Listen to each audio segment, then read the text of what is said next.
Senator Joe Manchin announces he is done with Build Back Better. The radical left goes insane over it, and Omicron panic continues despite non-scary numbers. I'm Ben Shapiro. This is The Ben Shapiro Show.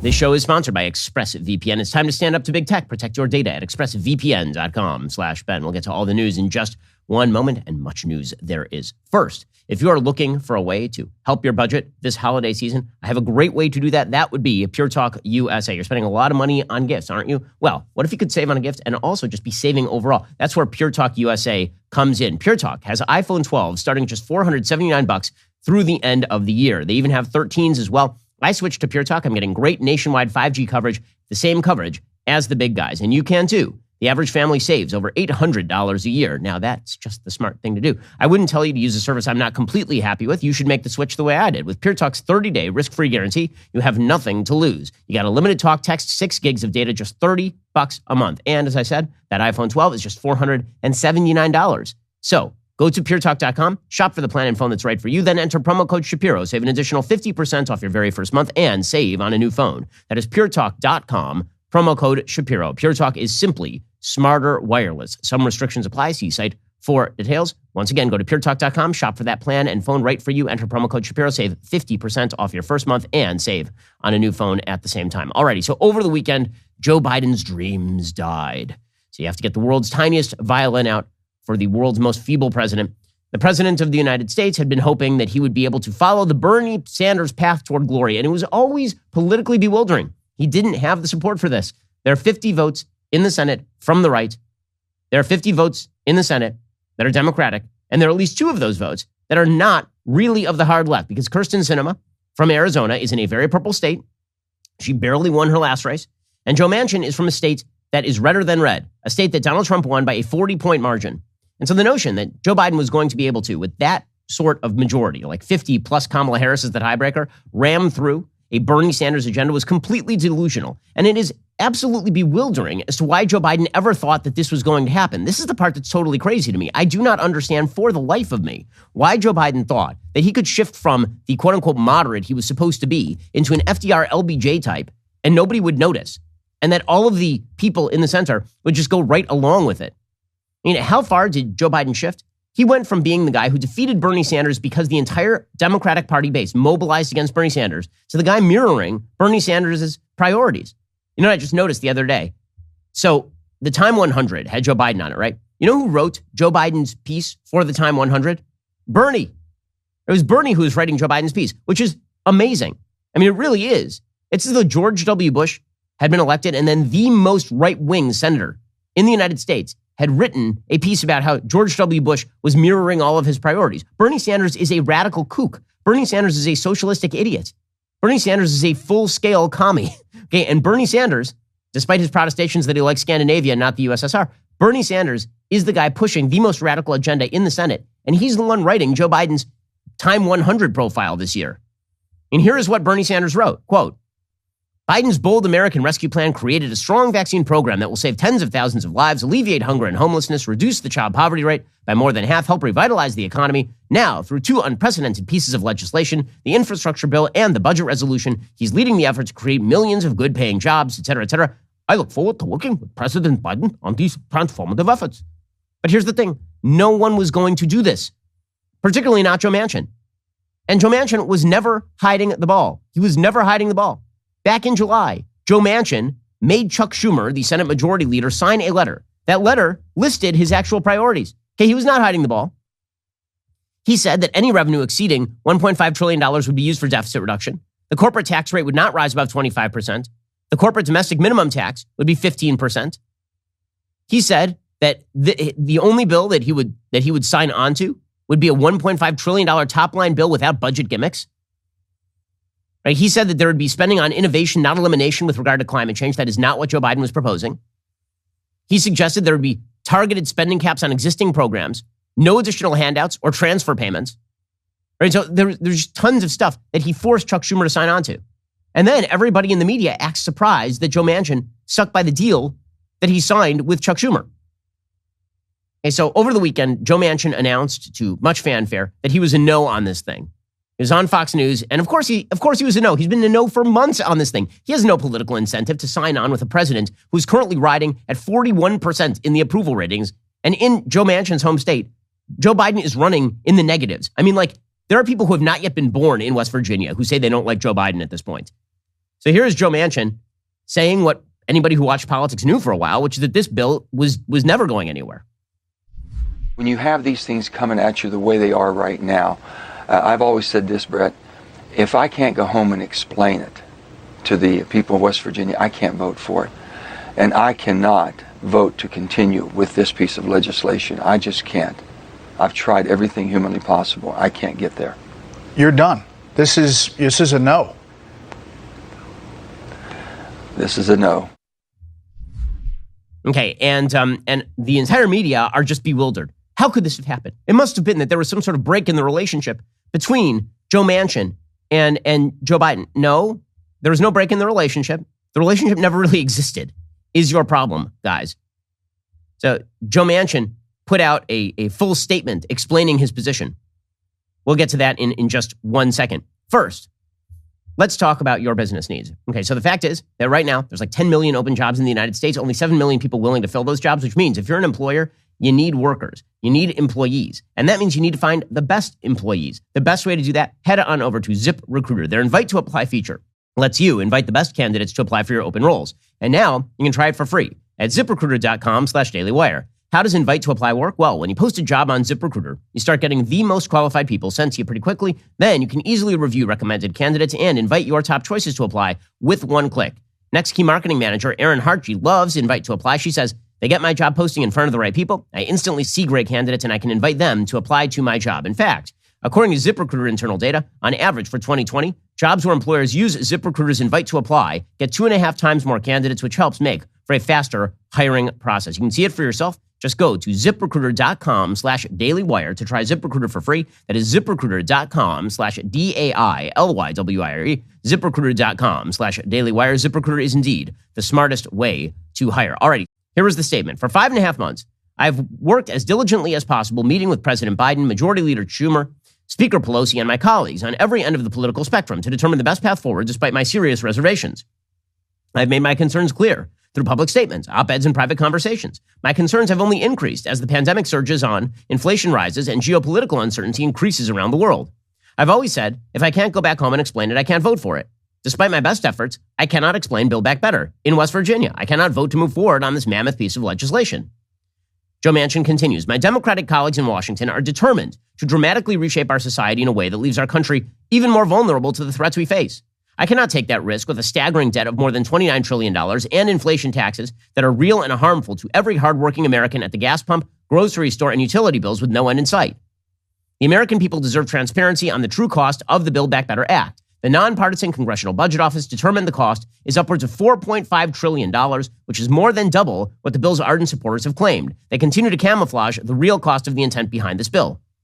As the Omicron variant spreads throughout communities across the country, we are seeing COVID-19 cases rise at rates we have not seen since the height of the pandemic. We're also facing increasing geopolitical uncertainty as tensions rise with both Russia and China, says Senator Manchin. Our ability to quickly and effectively respond to these pending threats would be drastically hindered by our rising debt. If enacted, the bill would also risk the reliability of our electric grid and increase our dependence on foreign supply chains. The energy transition my colleagues seek is already well underway in the United States of America. In the last 2 years, as chairman of the Senate Energy and Natural Resources Committee, and with bipartisan support, we've invested billions of dollars into clean energy technologies so we can continue to lead the world in reducing emissions through innovation. But to do so at a rate that is faster than technology or the markets allow will have catastrophic consequences for the American people, like we have seen in both Texas and California in the last 2 years. I will never forget the warning from then Chairman of the Joint Chiefs of Staff, Admiral Mike Mullen, that he delivered during a Senate Armed Services Committee hearing during my first year in the Senate. He testified the greatest threat facing our nation was our national debt, and since that time, our debt has doubled. I will continue working with my colleagues on both sides of the aisle to address the needs of all Americans and do so in a way that does not risk our nation's independence, security, and way of life, right? That is the statement put out by Joe Manchin. So inflation and national debt and misplaced priorities. And really, bottom line, the fact that if he votes for this thing, he's toast, and he knows he's toast. If he sides with Joe Biden in West Virginia, he does not have a Senate seat anymore in 4 years. Everyone knows this. He knows this.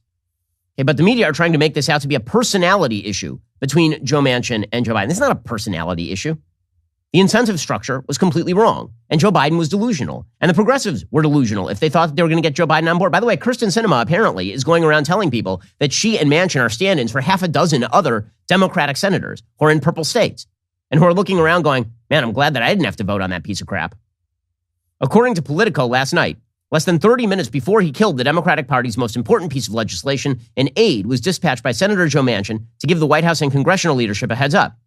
The senator himself was about to go live and was prepping for his interview with Bret Baier on Fox News Sunday. He was out of town with family and doing the hit via satellite, says Politico. He wore a red tie and pinstripe suit. His hair looked perfect. It would probably be one of the most viral video clips of his long career. At the White House, there was panic and disbelief. He sent an aide to tell the president of the United States he was about to go on Fox News and put a bullet in Build Back Better. Well, yeah, I mean, guys, because you've been completely ignoring what he's been saying the whole time. He said it from day one. And then you guys pretended, because you live in your own heads, that Joe Manchin was just going to do what you wanted him to do.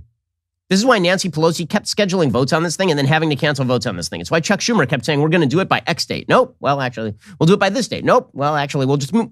They're going to keep doing this. Top White House officials scrambled to call Senator Manchin and talk him out of what he was about to do. We tried to head him off, a senior White House official told Playbook. Manchin refused to take a call from the White House staff. At Fox News' Washington studio, Baier was hosting his first episode of Fox News Sunday since Chris Wallace abruptly decamped. The show's staff knew how much attention would be on them and how important it was in the ongoing war between news and opinion to prove the news side could still drive a conversation. Manchin did not give Baier a heads up about the news he was about to break. Okay, so then they quote Manchin. Okay, bottom line is that the entire White House is very upset. So Jen Psaki came out and slammed Senator Manchin, accusing Joe Manchin of betrayal. The White House put out a statement saying, on Tuesday of this week, Senator Manchin came to the White House and submitted to the president in person directly a written outline for a Build Back Better bill that was the same size and scope as the president's framework and covered many of the same priorities.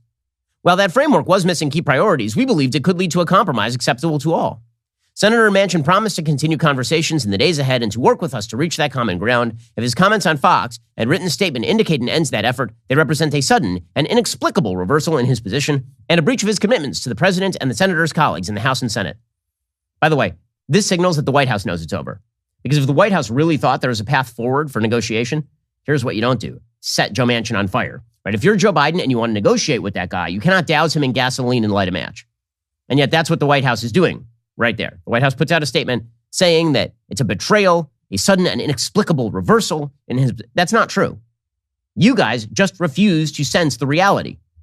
Everyone knew what was going to happen here. You guys are just crazy. Now, I will point out here that there is a belief among some Senate Republicans that this justifies the infrastructure plan. The reason is because Joe Manchin got the infrastructure bill. He wanted the infrastructure bill.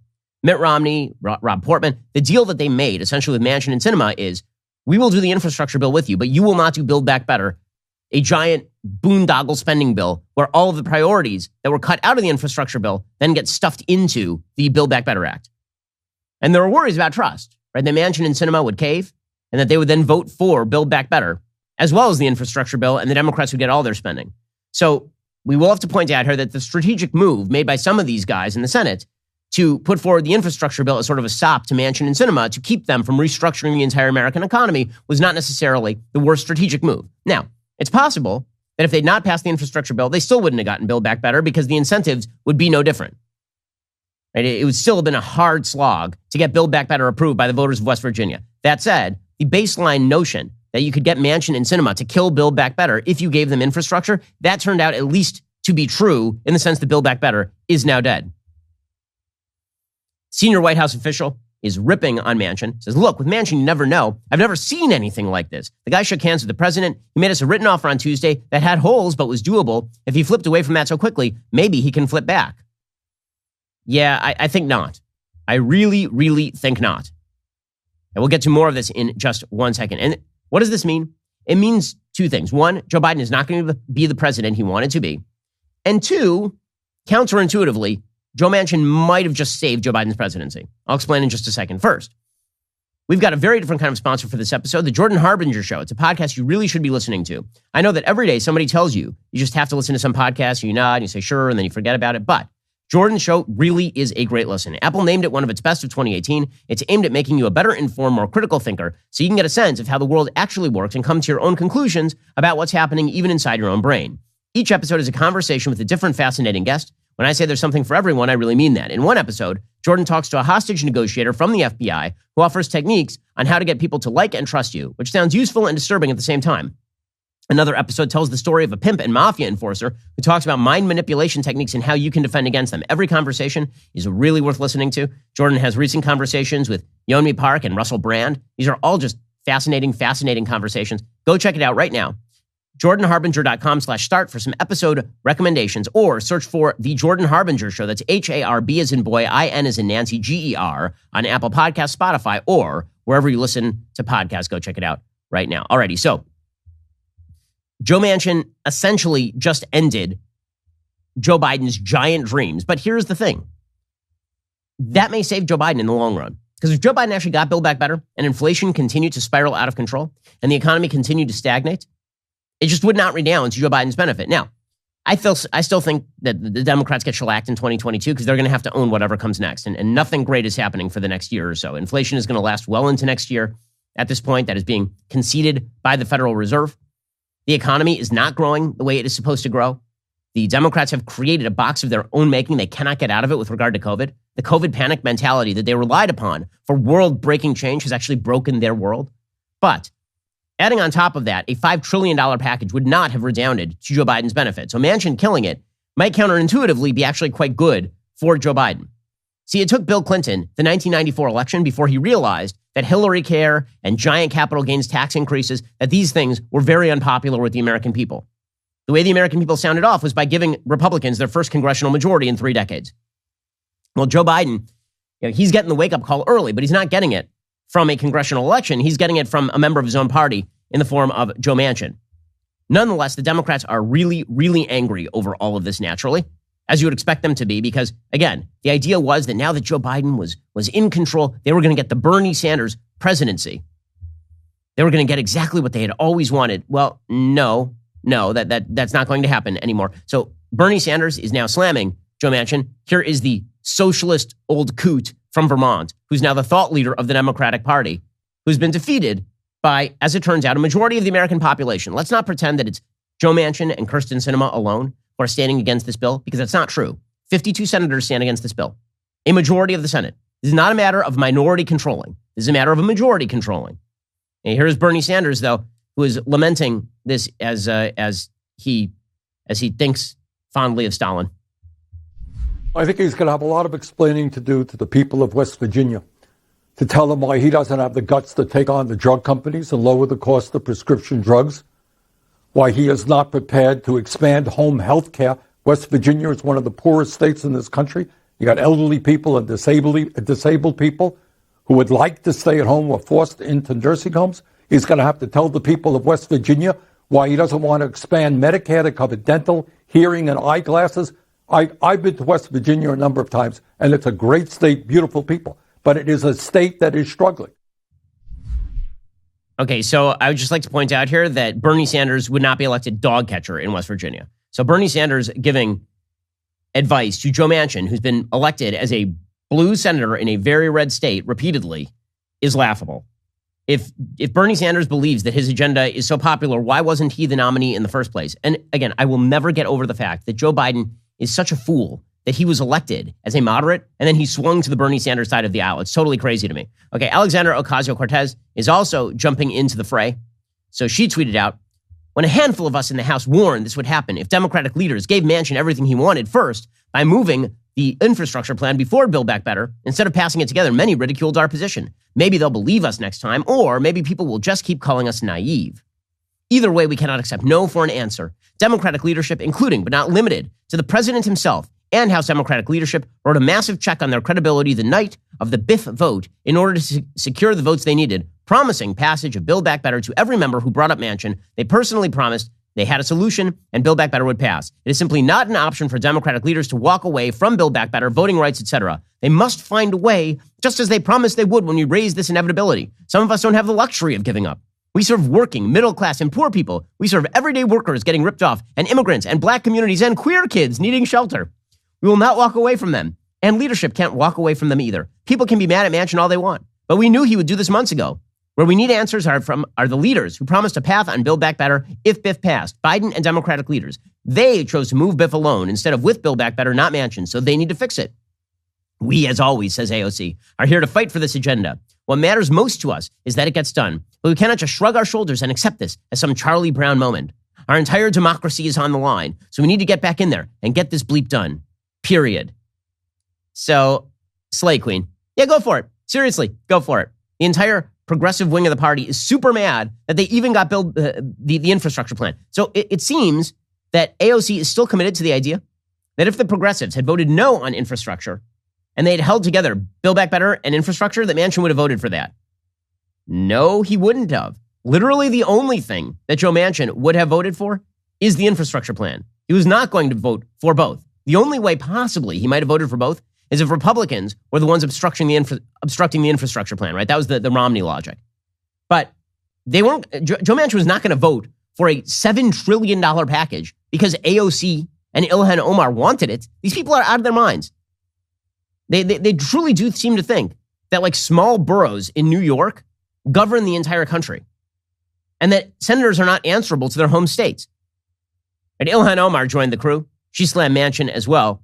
Here is the horrible congresswoman from Minnesota.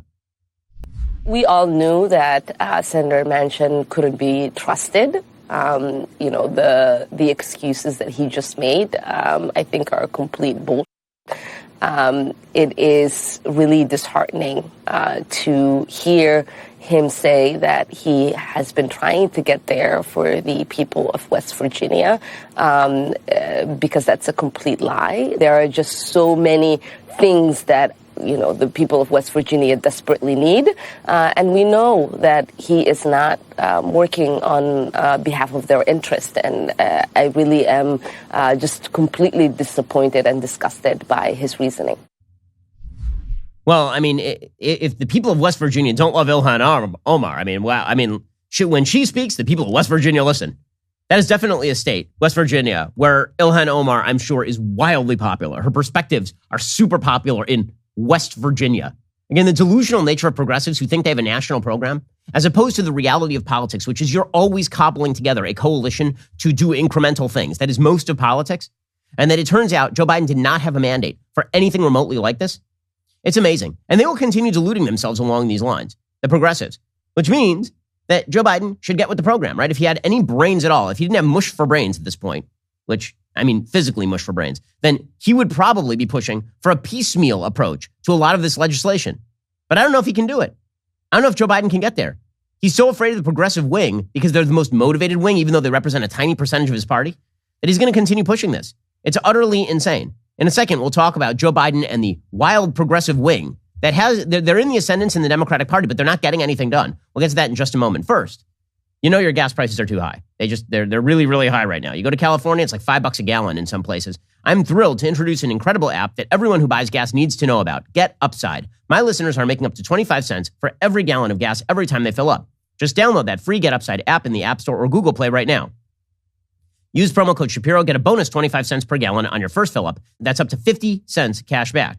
Don't pay full price at the pump anymore. Get cash back using Get Upside. Just download that app for free. Use promo code Shapiro. Get up to 50 cents per gallon cash back on your first tank. Some people who drive a lot are making as much as $200 to $300 a month in cash back. There's no catch. The cash back gets added directly to your account. You can cash out anytime to your bank account, PayPal, or an e-gift card for Amazon and other brands. So if you freak out every time you go to the pump because it's really expensive, why not get some money back with Get Upside? Download that free Get Upside app. Use promo code Shapiro. Get up to 50 cents per gallon cash back on your very first tank of gas. That is code Shapiro. When you get that free Get Upside app and use promo code Shapiro, get up to 50 cents per gallon cash back on your first tank of gas, up to 25 cents per gallon after that. Okay, so the progressives continue to preach an agenda that is just completely at odds with the rest of the American public. And again, I don't find that shocking. AOC is from the bluest part of blue state America.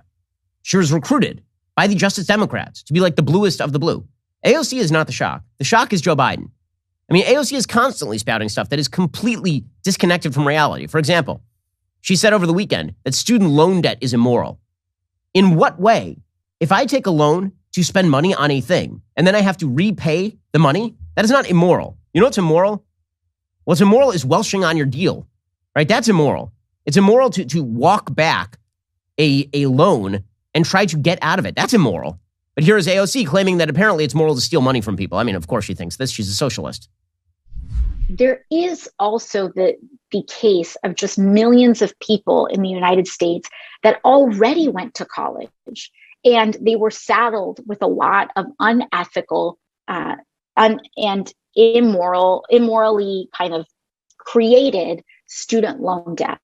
And so this is a bucket of folks where if we lower the price of college, they are still stuck with huge amounts of student loan debt. Did someone put a gun to their heads when they took out that debt to study lesbian dance theory at Wellesley? This is the agenda. By the way, AOC says that we should abolish the Senate. Her solution to Joe Manchin is that we should just get rid of the Senate of the United States. Don't worry, they're not radicals. They're not radicals. They're just progressives who like to think in a different way. There are certain institutions since the founding of the United States that are fundamentally undemocratic. The United States Senate is one such example. Now, we elect our senators by popular vote. That is a democratic part. That is a democratic function. There are some states, like, for example, in Georgia and in Texas, where the right to vote is under attack. And that is fundamentally undemocratic. But what makes the Senate, but that affects everybody and all seats. But what makes the Senate fundamentally undemocratic is that it gives small groups of people the same amount of power as massive groups of people. And that is not democratic at all. Okay, so our system was structured for gridlock. This is the whole point. Progressives hate our system because progressives believe that our system should be ripped down in favor of a left-wing dictatorship. I mean, that's essentially what they believe. That as long as they can command a majority of 50+1, they should be able to ram down on Americans whatever rights-violating policy they feel is necessary that day. I mean, here, again, AOC is the thought leader, guys. By the way, I think that there's a serious shot that if Joe Biden plots before 2024, or if he just doesn't run, Bernie's going to need an heir. You really think that she wouldn't run some sort of quixotic presidential campaign? She absolutely would. She'd raise more money than anybody else on the left. She's the new Bernie. So here's AOC pushing CRT as well, critical race theory. I think one of the things that has been almost like difficult for me personally in working in Congress is seeing how different not only the rest of the country is, because that diversity is great. It's not that it's different, but it's how accepting of racism a lot of other communities are. There was recently this debate in Virginia, for example, that people don't want their kids really learning about racism or the history of racism in the United States. They call this critical race theory. No, that of course you're completely misconstruing this. I'm sorry. No matter how large her glasses get, she's still going to be an idiot. Her glasses seem to increase exponentially each time she is on a screen. Like they started off as spectacles and now they are just giant Hubble telescopes. But in any case, the whole thing is very okay. But here's the thing: we can make fun of AOC all we want, but Joe Biden decided to take his cues from this wing of the party. That's the part I'll never get over. Why? Okay, he's still doing this. Right? Over the weekend, Joe Biden, slurring his way through yet another discombobulated speech, suggested that black people don't have lawyers. I don't know what he's talking about. I'm very well aware of black people who not only have lawyers, but are lawyers. Turns out lots of black people have lawyers. Like, what is he even talking about?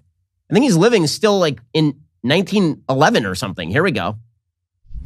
We learned there's no difference between a black entrepreneur and a white entrepreneur in success. Except the black entrepreneur usually doesn't have a lawyer, usually doesn't have someone who is going to be there, an accountant, to get it all set up. Their idea is as profound, but the help is missing. His random anger is very strange.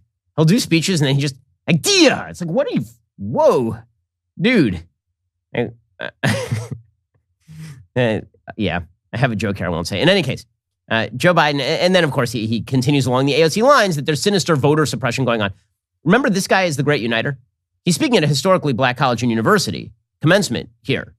And he is talking about sinister voter suppression. This is the same guy who said that Mitt Romney wanted to put black people back in chains. So Captain Uniting over here is not very uniting, I noticed. This new sinister combination of voter suppression and election subversion, it's un-American, it's undemocratic, and sadly, it is unprecedented since Reconstruction. Vice President Harris is leading the efforts for us, but on the anniversary of Bloody Sunday, I directed every single federal agency in the United States government to promote access to voting, and each agency is heading and heeding the call. Okay, so it's the worst situation on voting in the United States since Reconstruction. There was like a 100-year period after the Civil War in which there was overt prevention of black people from voting in the United States. Like overt, not covert, overt. Legal segregation was a regime that dominated about half the United States for a century, Joe Biden. But again, he's embraced the full-scale left-wing radical agenda. And so Joe Manchin, it was a dose of reality. And here's the thing. I think Democrats are about to be hit by reality on virtually every front. I think they're getting hit by reality on COVID as well. I think Omicron is about to demonstrate some reality up close and personal for them. You can start to see reality dawning on them. It's a very awkward feeling for them. We'll get to that in just one moment. First, let's talk about the fact that you as a responsible person need life insurance. I mean, let's say that you're responsible each and every year for delivering literally hundreds of millions of presents around the globe. Now, you get in your sleigh every single year and you're flying over the rooftops and you land on top of somebody's house. You're going to pop down the chimney. You're going to leave some gifts. And then some weird guy down there on the lawn starts yelling at you. You look down at him for just a second. You lose your footing. You start sliding down the roof. Well, as you fall off the gutter, it occurs to you, man, I really should have gotten some life insurance before Tim Allen becomes Santa Claus and replaces me. Well, if you want life insurance, there's only one great place to get it, Policy Genius. PolicyGenius.com/Shapiro allows you to get life insurance by answering a few questions about yourself in minutes. You can work out how much life insurance coverage you need and compare personalized quotes to find your best price. You could save 50% or more on life insurance by comparing quotes with Policy Genius. Their licensed experts will help you understand your options and apply for a policy. The Policy Genius team works for you, not the insurance companies. You can trust them to offer unbiased help and advocate for you at every step until you are covered. Policy Genius does not add on extra fees or sell your information to third parties. They have thousands of 5-star reviews across Trustpilot and Google. Since 2014, Policy Genius has helped over 30 million people shop for insurance. Head on over to PolicyGenius.com/Shapiro. Get your free life insurance quotes. See how much you could save. That's PolicyGenius.com/Shapiro. PolicyGenius.com/Shapiro. Alrighty, before we get to the latest on COVID, where panic has broken out everywhere for no apparent reason. First, let me tell you about a brand new show we've got out right now. It's called The Search. And the reason it's called The Search is it really is about a search for truth and meaning. I sit down basically with my most interesting friends, because thank God I live a pretty awesome life where I get to talk with interesting people who are my friends almost every day. And we sit down for coffee and we just hang out. And I decided I want to let you in on some of those conversations. So if you want to see a fly on the wall conversation between me and Jordan Peterson, we just went to a coffee shop and we just talked about what was on our minds. It's pretty spectacular. It's really great stuff. It's a way that you haven't seen Jordan or me before. The first episode is available right now at dailywire.com. It's called The Search. We're going to be doing more with Jordan in the future. I'm really excited about it. Head on over right now to dailywire.com and subscribe to get access to The Search. It's one of our most trafficked pieces of content ever, and there's a reason why. Also, Candace Owens doesn't hold back. That's why the Daily Wire sent her to Mar-a-Lago to interview one of the most censored people in America, of course, President Trump. No question was off the table. They discuss everything from the potential for another presidential run in 2024 to why Donald Trump did not pardon whistleblowers, and also what he really thinks about Alec Baldwin, who of course played him on SNL. The interview is fascinating. It streams tomorrow, 9 p.m. Eastern, 8 p.m. Central, only at dailywire.com. If you're not a member yet, now is the time to join. If you love Candace's stuff, head on over to yesweekcandace.com to pick up some awesome Candace merch. Plus, the Daily Wire is now making it easier to listen to all of our content on the go with our launch of Listen, which means you'll now be able to listen to all your favorite Daily Wire content on the website and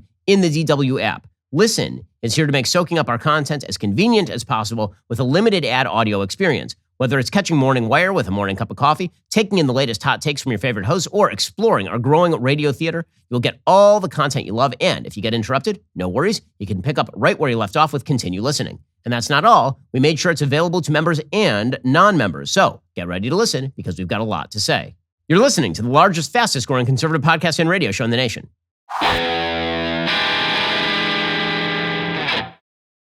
Okay, so meanwhile, the Democrats have boxed themselves in. So they boxed themselves in on policy because they started following the AOC progressive policy agenda, the Bernie Sanders agenda, and they didn't have the support for it.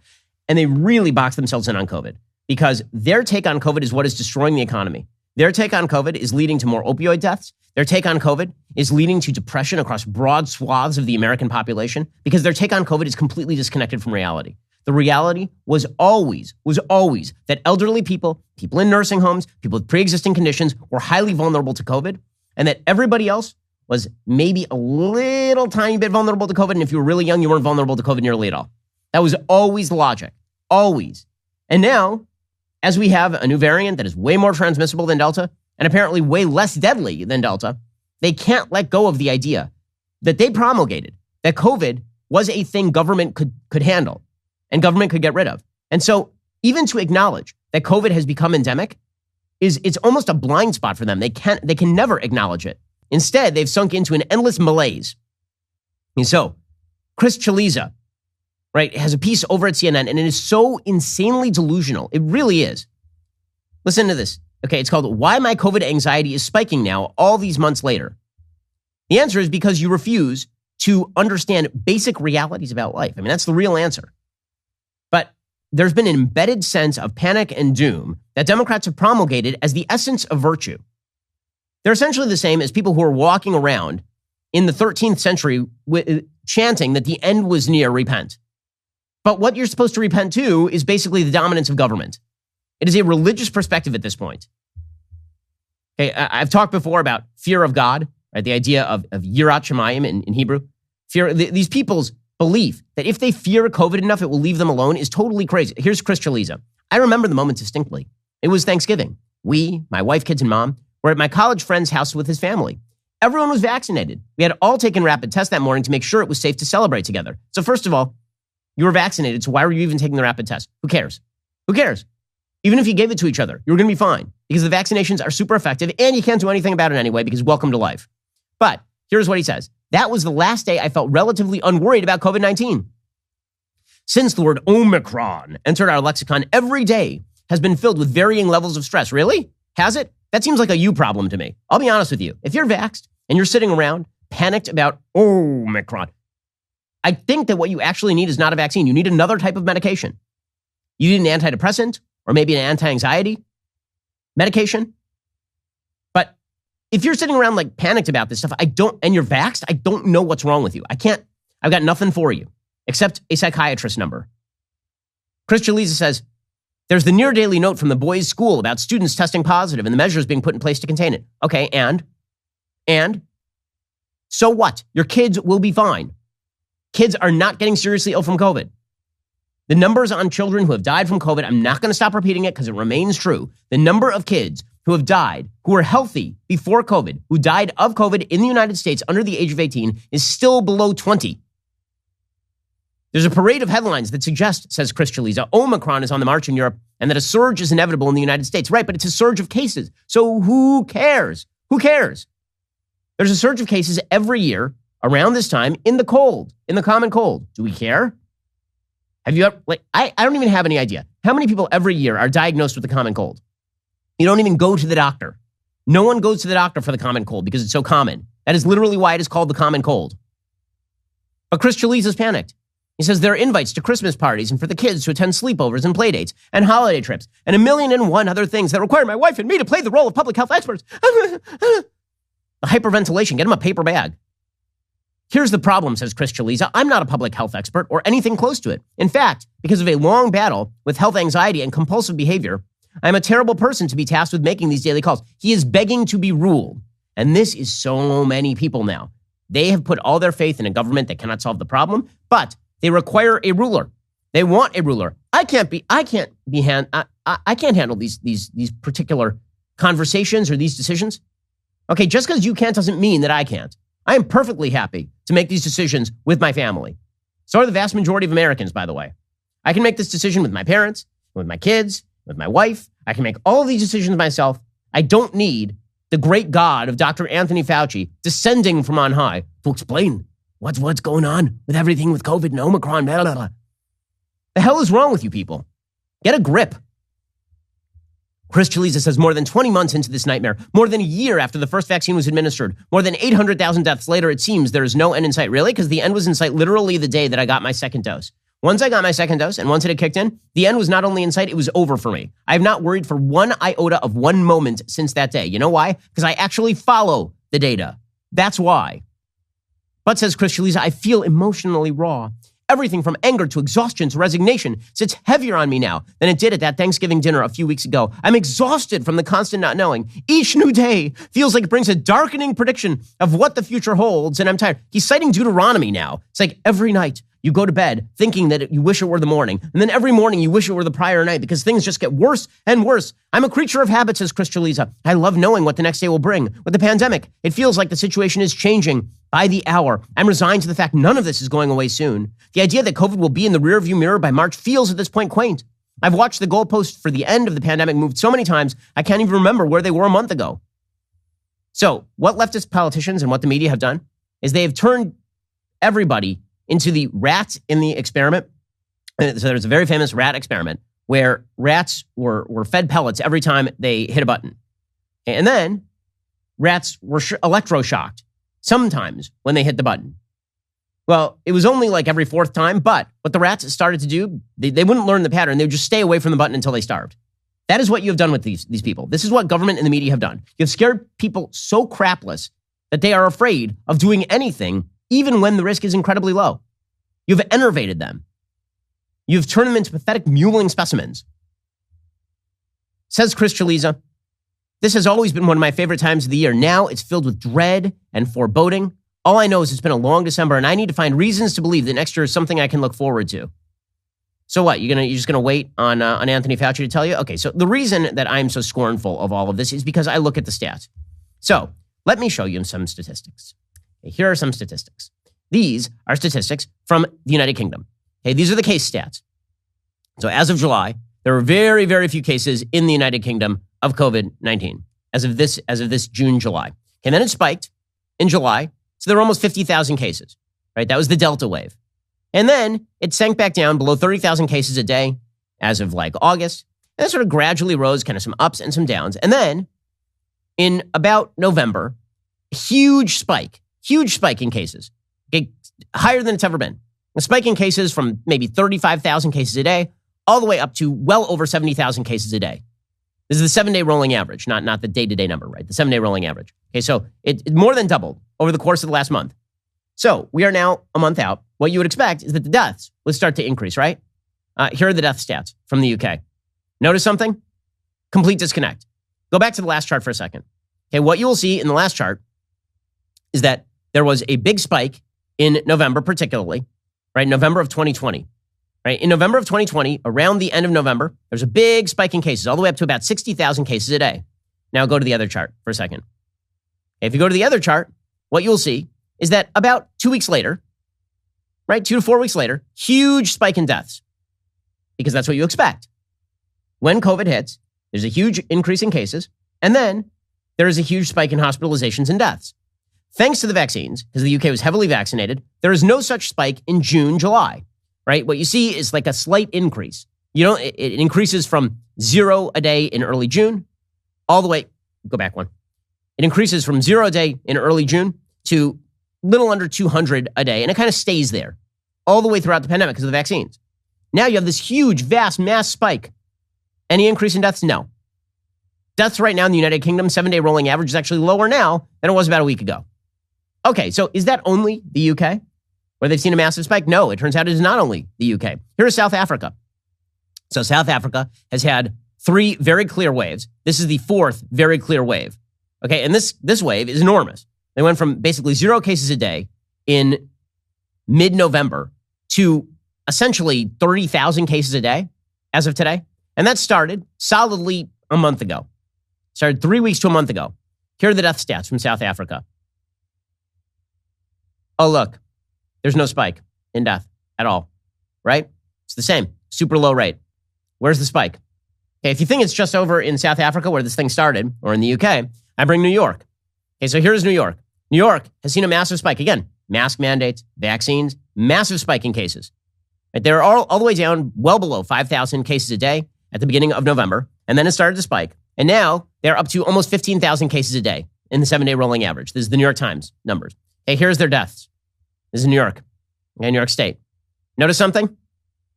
This is the citywide deaths in New York. Okay, same rate. Almost none. You know why? Because Omicron is not nearly as deadly as Delta. This is evidenced by South Africa. The last wave in South Africa, about 3 weeks out from that wave, 19% hospitalization rate. This time, 1.7% hospitalization rate. Lab studies are showing that Omicron is residing in the upper airways. It is not going down to the lungs, which means no lung damage, which means people aren't dying. And yet, we are told that we must panic. This is why Chris Trelease is panicking like a little baby. He's crying like a small baby. So Democrats are faced with a problem here. Okay, the problem is that they've told you that you were supposed to panic over every variant. The variants were the reason why we needed this spending. The variants were the reason why you had to trust the government. And instead of recognizing the reality, which is that the virus kind of solved itself, okay? Omicron kind of solved everything. Okay, because if Omicron is super contagious and super not deadly, and it provides essentially a level of immunity to a lot of people who have not had it yet, if you're an unvaxxed person, you want Omicron way worse than you want Delta. You don't want Delta, you want Omicron if you're going to get infected. But this gives Democrats the heebie-jeebies because they have no control over it. Right? They have no control over the common cold. And so this scares the hell out of them. And so they're now completely bifurcated, right? They're of two minds, and they can't handle the cognitive dissonance. On the one hand, lock everything down. Omicron's going to kill us all. The government's the only thing that can save us. It's all the stupid unvaxxed and all their. And on the other hand, they're like, well, I mean, people really do want their schools open. So a bunch of people on the left are now getting diagnosed with COVID, which is fine. If you got a breakthrough case because you were vaxxed or because you had natural immunity, and it turns out you have a cold, who cares? No one. Okay, but Democrats are panicking about this anyway. So on the one hand, they're panicking about it because, oh my God, everyone's going to die. It's going to be terrible. This is why you have to give us control, give us controls. And on the other hand, when they get COVID, they kind of don't want to do all the things they've been telling everybody else to do. So suddenly, Brian Stelter at CNN has flipped 180 degrees, and he's talking about the evils of shutting down schools when there are COVID outbreaks. Yeah, Brian, some of us have been saying this all along, dude. We collectively took action to protect the elderly in 2020. Now, shouldn't we be doing more to protect children by letting them live normal lives? Are we really going to let the kids suffer even more? Welcome to the club, Brian Stelter. I mean, like, seriously, like, I'm glad you're here, but I'm noticing that most of the people on the left are only getting in line with the fact that life has to get back to some semblance of normal once it's starting affected them. When it was all red states, then they're like, oh, those evil red states and their upticks. And then New York gets hit. Vermont gets hit. All these heavily vaxxed states are getting hit. Because guess what? When people go inside, they pass COVID. Duh. And now all of a sudden it's like, well, maybe we've gone too far here, guys. Maybe we've gone too far. But they can't let it go. And so they're ping-ponging between, we can never let this go. Grip it harder, kill the bird. And on the other hand, we must let the bird live, release the dove, right? Like, they can't get over it. And so you've got this bizarre ping-pong effect for the Democratic Party. Should we panic? Should we not panic? What do we do? And they have no clue. At the same time, you got Brian Stelter saying that kids should be in school. CNN is shutting its offices because of the COVID-19 spike. It's totally insane. Okay, so this sort of bifurcation is not going to end. The bifurcation for the Democratic Party is not going to end, despite the fact that, again, Omicron should not be freaking everybody out. It should not. Even the articles that are headlined in a panic-driven way, when you read down into the data, they're not that scary. For example, there's a piece in the Wall Street Journal. It says, hospitals are strained even before Omicron hits. Intensive care units in many cities are at or close to full capacity due to patients with serious non-COVID diseases. So wait, you're telling me I'm supposed to worry about Omicron because there are a lot of people with other diseases that have nothing to do with COVID? Okay, according to the Wall Street Journal article, buried down in this article, excess deaths are a measure of how many people lost their lives above an average from prior years. Hospital strain could be one reason for results. Researchers not involved in the study said another factor may be people who put off seeking care during the pandemic out of fear of an action. So in other words, one of the reasons you're seeing an ICU strain right now is because everybody didn't go to the hospital, and then they thought it was safe to go to the hospital, so everybody went to the hospital at the same time. That ain't about Omicron. That ain't even about Delta. That's about the lockdowns. But we're supposed to panic. It's very important that we panic. By the way, here are the actual stats from the Wall Street Journal. 60% of adult ICU patients in cities with ICUs at least 90% full do not have COVID infections. Do not. So this ain't about COVID. It's about everything else. It's about you delayed everybody's care for a year and then everybody showed up at the same time. But Democrats can't get, they're all over the place on this. It's amazing to watch. They truly are all over the place on this. Take, for example, New York City. So in New York City, Bill de Blasio has put down a mandate that is supposed to take effect about 4 days before he leaves office. And that mandate is that everyone in the city has to be vaxxed or you're not allowed to work in the city. I know business owners in New York who are freaking out over this because guess what? There's a labor shortage right now, and now you're asking people to fire their workers or fine them like $1,000 per incident. What is Eric Adams going to do, the incoming mayor of New York? Now, we were told that Eric Adams was going to be a moderate. He was going to come in. He was going to repudiate a lot of the de Blasio legacy. He doesn't sound like much of a moderate with regard to COVID, does he? Here he was on CNN over the weekend. We're doing an amazing job. We're looking at those areas where we have large outbreaks. We're temporarily shutting down the schools in those areas. I think it's smart. It's a great way to go, and we're going to continue to do that. This is a moving target, and we need to be clear on that. By the way, I have some doubts about the new mayor of New York, considering that he literally has said to the New York Times that the number one skill he looks for in his administration is, wait for it, emotional intelligence.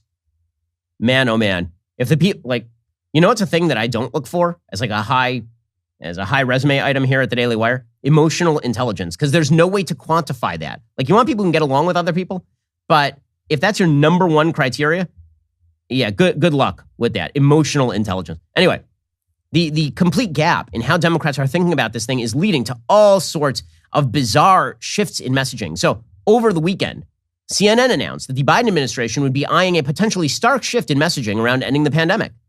Quote, sitting at the head of a long conference table surrounded by top members of his COVID response team, Biden listened intently as the officials laid out the contours of a looming COVID surge that could accelerate rapidly, swamp hotels, and send the country into another bleak winter. Yet, Biden's team also came to the evergreen, bedecked Roosevelt room with potentially more positive news. Many of those cases will remain mild or even asymptomatic in vaccinated people, particularly those who have gotten booster shots.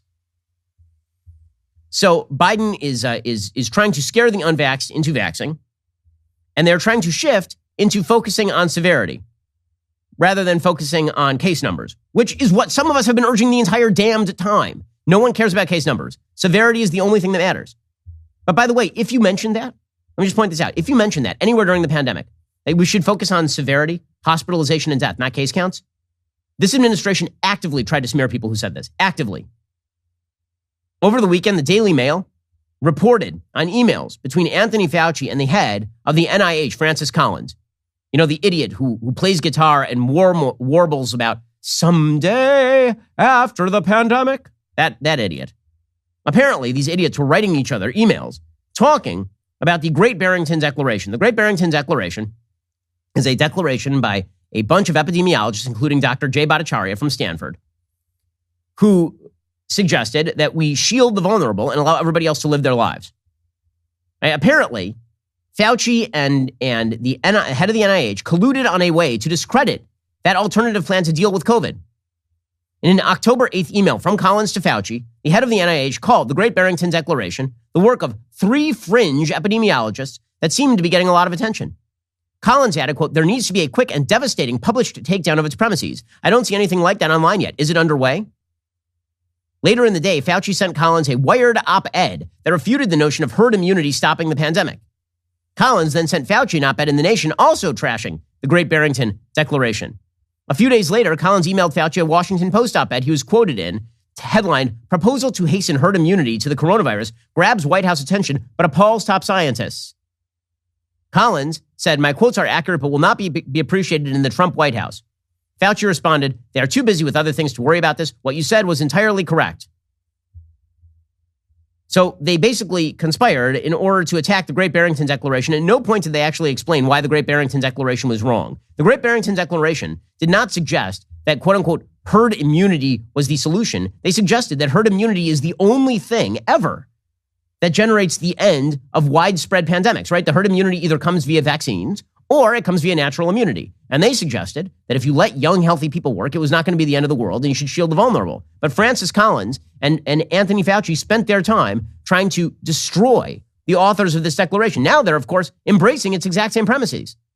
Well, if you get a case and it ain't that bad, it's not that bad. Yeah, we know, guys, but you tried to destroy everybody who said this a year ago. Here's Francis Collins, who is, when he's not playing guitar, is appearing on Bret Baier, trying to explain that hundreds of thousands of people would have died if we'd listened to the Great Barrington Declaration. I hate to break it to you, sir. More people have died under Joe Biden than died under Donald Trump. What was being proposed there was basically saying, let's not worry about mitigation. Let's just let this virus rip. This is, of course, before we had vaccines. And basically, these, I will call them fringe epidemiologists who really did not have the credentials to be making such a grand sweeping statement, were saying, just let the virus run through the population and eventually then everybody will have had it and we'll be okay. Hundreds of thousands of people would have died if we had followed that strategy. Well, hundreds of thousands of people have died following your strategy, and tens of thousands more young people have died of opioid overdoses because of your strategy. But again, they have to maintain the fact that they were not wrong this whole time. They were wrong the whole time. This is why they are attached to the idea they can still crush Omicron. They can't. Omicron is 70 times as transmissible. It's a common cold. We're all going to get it. It doesn't matter. I'm vaxxed. I'm going to get it. Okay, I'm just working under that assumption. And for nearly everyone, it is going to be a mild cold, and everyone knows it. But they can't let go of it. So now they're struggling for a new message. So what is their new message? So one of the new messages, pushed by Jeff Zients, who's one of their COVID advisors, is the unvaccinated are all going to die and everyone else is going to be okay. So if you just listen to us, you'll be fine. Now, here's the thing. That was more true of Delta than it is of Omicron. Hey, sorry to break it to you. Omicron is way less deadly than Delta by all available data, which suggests that if you are unvaxxed for Delta and you weren't worried about Delta, you should be about 1/10 as worried about Omicron. And yet they're still trying to scare the crap out of people. Here is Jeff Zients basically trying to scare the living hell out of the unvaxxed and suggest also, of course, that they're morally insufficient in some way, which is odd considering that, again, the vaxxed can pass this too. So really the danger is to you. If you decide to get not vaxxed at all, you're the one who's decided to undergo that danger. That's kind of your business. But here's Jeff Zients trying to, this is pretty despicable stuff here. We are intent on not letting Omicron disrupt work and school for the vaccinated. You've done the right thing, and we will get through this. For the unvaccinated, you're looking at a winter of severe illness and death. For yourselves, your families, and the hospitals you may soon overwhelm. Wow. So just to get this straight, they're going to make sure that you're safe and good if you're vaccinated. If you're unvaccinated, prepare to die. You kill my father, prepare to die. And Anthony Fauci is doing the same thing. And it's unclear exactly what he's promoting at this point because they don't have any plan. Their only plan is to scare the living daylights out of you while pretending they know what they're doing. So here's Anthony Fauci saying 7 different things, a bunch of different ways, running around like Kermit the Frog with his hands flailing in the air. While on Jake Tapper, here he was saying, unfortunately, we'll see record levels of positives. Question, why is it unfortunate if somebody gets a cold and now has immunity to other forms of the virus? Why is that? I'm confused. Here's Anthony Fauci. Where is the pandemic headed right now? Do you expect new record high numbers for cases? And what about hospitalizations and deaths? Well, unfortunately, Jake, I think that is going to happen. We are going to see a significant stress in some regions of the country on the hospital system, particularly in those areas where you have a low level of vaccination, which is one of the reasons why we continue to stress the importance of getting those unvaccinated people vaccinated. Again, I'm very much in favor of the vaccines, but Omicron is not going to act like Delta. I don't know why he won't talk about this. Then Fauci's like, by the way, vaccines aren't the answer to everything. But you just said they kind of were. I mean, I've been told by Jeff Zients that my life will be fully back to normal if I get vaccinated, except that you keep shutting down cities where everyone is vaccinated. Here's Anthony Fauci explaining to you what you need to do, which is triple mask, quadruple mask, octuple mask. Your entire head should be covered in masks. You should have masks far beyond your death. You should be masking your unborn children. And just to prevent them from getting COVID before they're aborted, you should definitely mask the unborn children.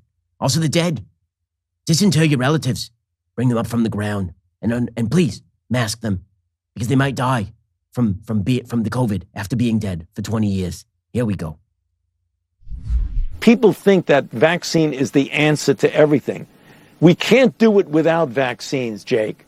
but we can do a lot more with other things. And testing, for example, both yourself and your family when you're getting ready to do something, go out into the community, or when you're going to have people over your own house. And that's the reason why we're stressing, and part of the president's winter plan is expanding greatly the availability of testing for people.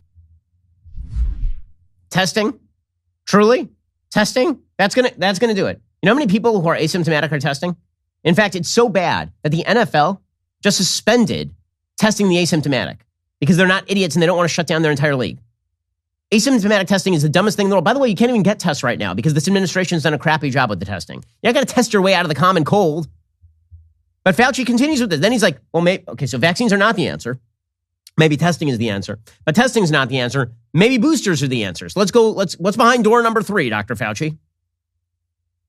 The booster that I spoke about at the press conference today really does bring up the level of the protection to a quite high level. And that's the reason why we are really encouraging very strongly that when you're eligible for a boost to get boosted, because the data I showed indicated that particularly with Omicron, that the level of protection goes really rather low in a range that may not be as protective as we'd like. But yet when you get that boost, it goes right up there.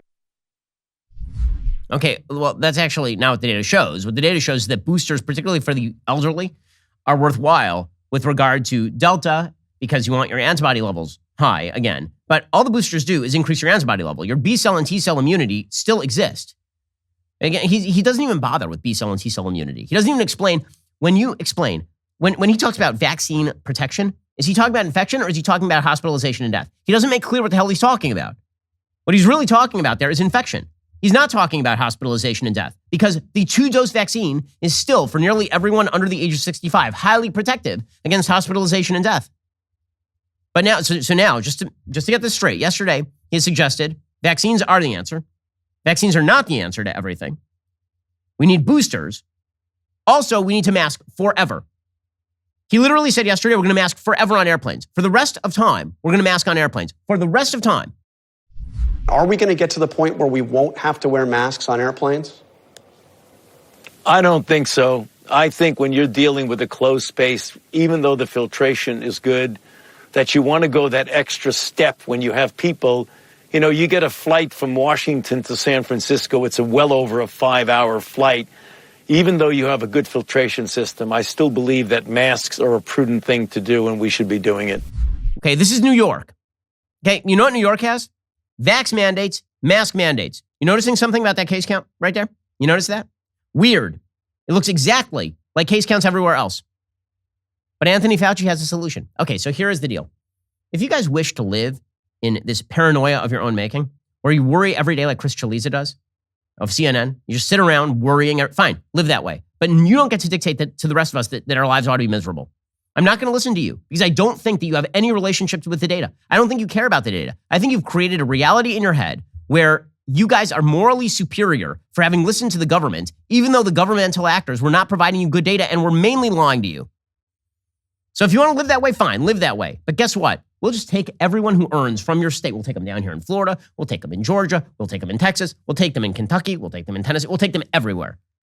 You want to send all of your productive, risk-seeking, or at least non-crazily risk-averse people and send them down here? Fine. We'll take all of them. Because this is what you've created for yourselves. You've created a bunch of people who cower in fear every time one of you makes a moronic anti-data statement. Eventually what's going to happen, of course, is that they'll let up. Eventually they'll let up and they'll realize they're miserable. And then they'll be like, oh, well, the pandemic is over. Great job, us. We ended it. But not yet. Not yet. Because they can't bring themselves to do it just quite yet. Alrighty, we'll be back here later today with an additional hour of content. By the way, as I've been talking about, we should not be complying with all of this crap, right? All this stuff is crap. You shouldn't be complying.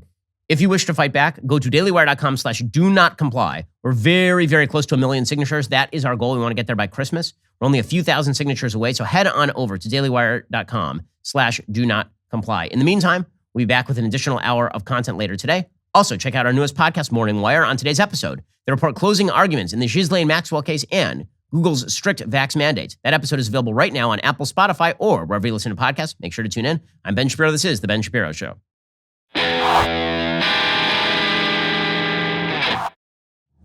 The Ben Shapiro Show is produced by Elliot Feld. Executive producer Jeremy Boring. Our supervising producer is Mathis Glover. Production manager Pavel Wydowski. Associate producer Bradford Carrington. Host producer Justin Barber. The show is edited by Adam Sayevitz. Audio is mixed by Mike Coromina. Hair and makeup is by Fabiola Cristina. Production assistant Jessica Kranz. The Ben Shapiro Show is a Daily Wire production. Copyright Daily Wire 2021. John Bickley here, Daily Wire editor-in-chief. Wake up every morning with our new show, Morning Wire.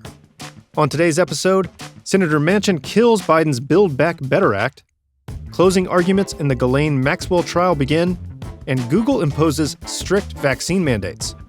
Join us and get the facts first on the news you need to know with our show, Morning Wire.